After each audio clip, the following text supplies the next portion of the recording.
संत निरंकारी पत्रिका सत्य का संदेश। अटल सच्चाई। क्या जीवन सदा के लिए है? एक बार गौतम बुद्ध के पास एक स्त्री आई और विलाप करने लगी कि सांप के काटने से उसके पुत्र की मृत्यु हो गई।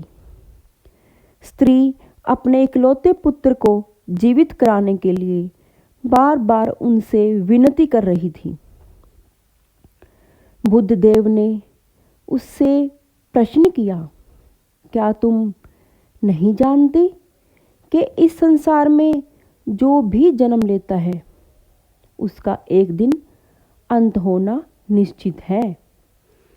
उस स्त्री ने कहा, हाँ, अच्छी तरह जानती हूँ, मगर आप पहुँचे हुए महात्मा हैं और आप में इतनी सामर्थ्य है कि आप मेरे पुत्र को जीवित कर सकते हैं। इसीलिए मैं आपसे याचना कर रही हूँ।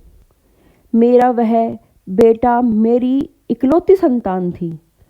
मैं आपसे आपके जीवन की आस लेकर आपके पास आई, मगर आप तो मुझे उपदेश दे रहे हैं। यदि आप उसे जीवित नहीं कर सकते तो कृपया साफ साफ बता दें। बुद्ध देव ने जान लिया कि पुत्र वियोग में शोक मगन इस स्त्री को समझाना कठिन है। उन्होंने कहा, ठीक है, मैं तेरे पुत्र के लिए प्रभु से प्रार्थना करता हूँ।